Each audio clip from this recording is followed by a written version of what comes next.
Assalamualaikum warahmatullahi wabarakatuh. Kembali lagi bersama saya Abdurrahman Radi pada podcast Ngander, ngobrol tentang demokrasi. Hari ini kita kedatangan tamu yang bakal menjelaskan. Kawan-kawan atau teman-teman pemilih pasti pernah dengar soal PAW, tapi nggak tahu tuh apa itu PAW.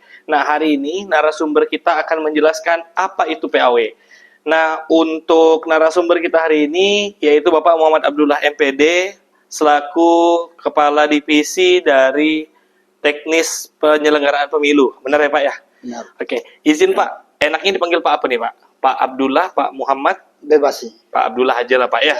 Kayak Pak Muhammad nanti umum, Pak, soalnya. Nah, Pak Abdullah mungkin bisa dijelaskan terlebih dahulu, Pak, atau perkenalan dulu Bapak itu di KPU sebagai apa, tugasnya apa, seperti itu Pak, untuk teman-teman pemilih. Baik, terima kasih. Sebelum masuk ke pembahasan yang akan diobrolkan di podcast Ngander ini, terlebih dahulu perkenalkan saya Muhammad Abdullah, anggota KPU Kabupaten Mempawah, Divisi Teknis Penyelenggara Pemilu. Selanjutnya, kalau tugas-tugas secara umum di divisi teknis ini lebih kepada penyelenggaraan pemilu atau pemilihan di pilkada yang berlangsung dan fokusnya itu terhadap yang berhubungan langsung dengan peserta pemilu seperti peserta caleg, peserta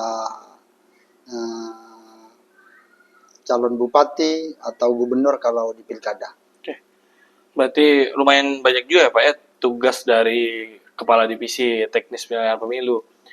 Nah, kalau untuk berarti termasuk salah satunya PAW ya Pak? Ya, PAW. Nah, sebelum kita masuk ke substansinya Pak, mungkin Bapak bisa jelaskan secara sederhana dulu untuk teman pemilih apa itu PAW ya Pak?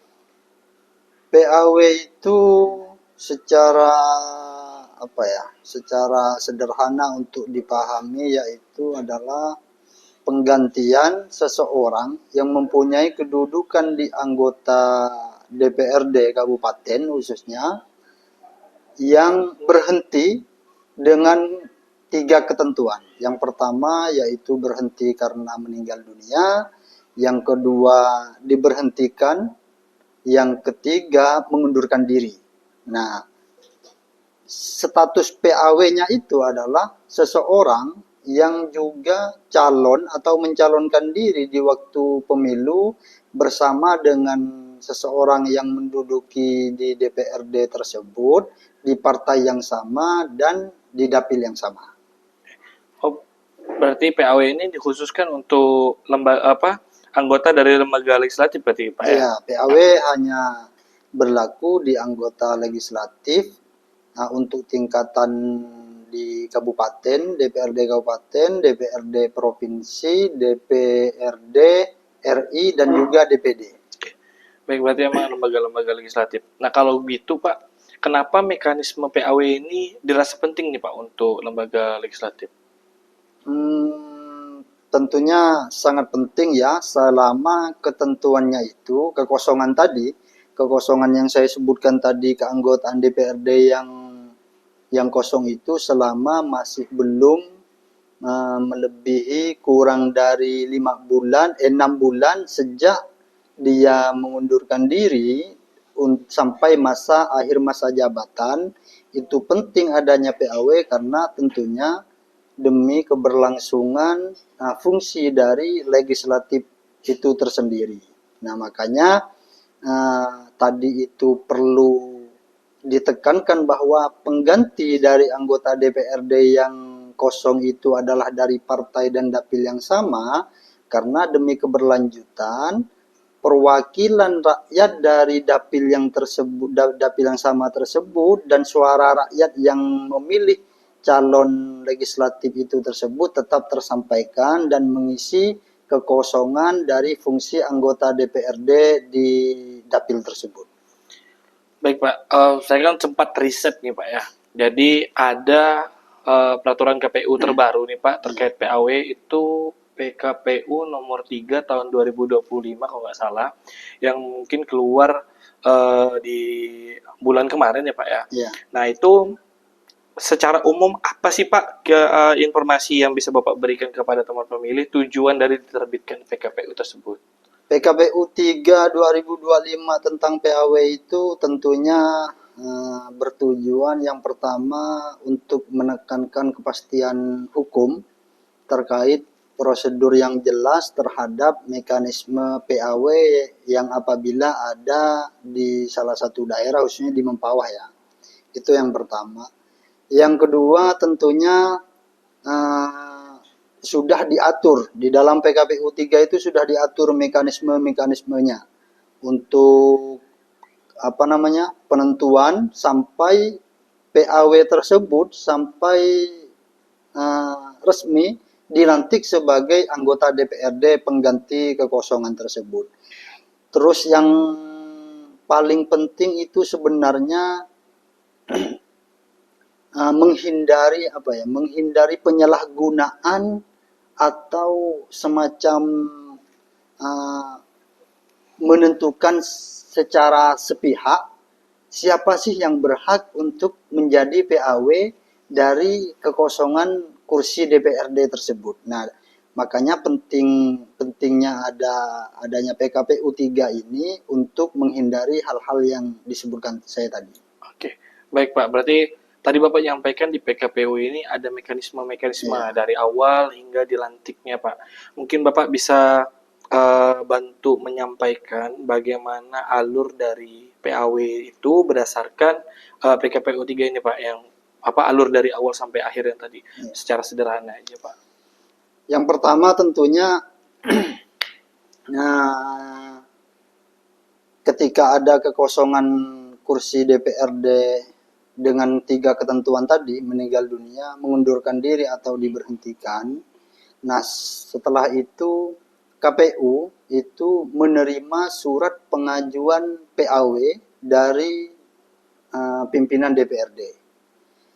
Di saat pengajuan PAW tersebut, tentunya KPU tidak langsung menyerahkan nama PAW kepada pimpinan DPRD, tapi memastikan dulu kenapa anggota DPRD ini contohnya misalnya diberhentikan atau mengundurkan diri atau meninggal. Nah, itu tetap harus diperhatikan oleh KPU dengan jalan melakukan klarifikasi kepada pihak terkait secara langsung. Itu yang pertama.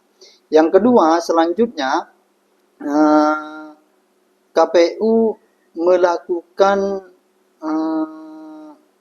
klarifikasi terhadap calon-calon PAW, kan tentunya dari masing-masing partai itu kemarin yang mengajukan sebagai calon legislatifnya kan banyak, rata-rata setiap masing-masing dapil. Nah, itu KPU selanjutnya melakukan klarifikasi mana yang memenuhi syarat dan yang mana yang tidak memenuhi syarat. Meskipun ketentuan si A masuk tapi ketentuan B tidak masuk, dilakukan lagi klarifikasi dan seterusnya, sehingga setelah semuanya sudah selesai dan dianggap memenuhi syarat, sudah tidak ada yang diragukan lagi, maka KPU melakukan pleno untuk penetapan, pleno internal ya, pleno internal untuk menetapkan siapa yang menjadi calon PAW-nya, dan selanjutnya KPU menyerahkan hasil pleno kepada pimpinan DPRD yang selanjutnya ditindaklanjuti oleh pimpinan DPRD untuk bisa dilantik oleh gubernur. Seperti itu. Baik, berarti memang keterlibatan dari KPU cukup banyak ya Pak di dalam proses PAW ini. Mungkin terakhir nih Pak, saya pengen Bapak menyampaikan kepada teman pemilih satu aja pesan penting terkait PAW ini kepada masyarakat Pak. Kalau khususnya kepada masyarakat, karena di dalam PKPU 3 yang terbaru ini sudah mengadopsi putusan Mahkamah Konstitusi juga yang melibatkan langsung peran daripada KPU untuk bisa melakukan klarifikasi ketika ada keraguan-raguan informasi atau informasi terkait dengan kalau dirunut ya dari anggota DPRD yang diberhentikan misalnya, atau yang dianggap sudah tidak memenuhi syarat, dan juga selanjutnya disiapkan calon PAW-nya. Nah, ini masyarakat juga bisa memberikan masukan kepada KPU untuk memberikan informasi selengkap-lengkapnya dan sebenar-benarnya, dan selanjutnya oleh KPU bisa dilakukan tindak lanjut terhadap informasi yang disampaikan oleh masyarakat. Contohnya misalnya dianggap salah satu calon PAW yang memenuhi syarat dianggap tidak memenuhi syarat karena ketentuan misalnya secara sehat rohani dan jasmaninya itu sudah diragukan. Nah, masyarakat misalnya tetangganya mengetahui bahwa orang itu baik-baik saja, itu bisa juga menyampaikan kepada kita. Sehingga peran untuk PAW ini penting, juga kehati-hatian dari semua pihak, baik kita selaku KPU untuk bisa menentukan siapa yang menjadi PAW, masyarakat bisa memberikan penilaian kepada si calon PAW-nya, dan juga pimpinan DPRD yang akan menentukan nanti tindak lanjut kepelantikan ke gubernur.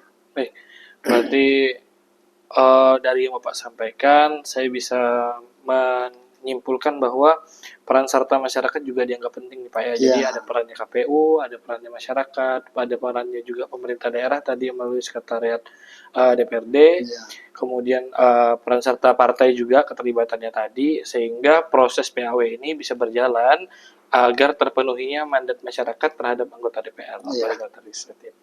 Baik, teman pemilih, udah sampai di ujung pembahasan.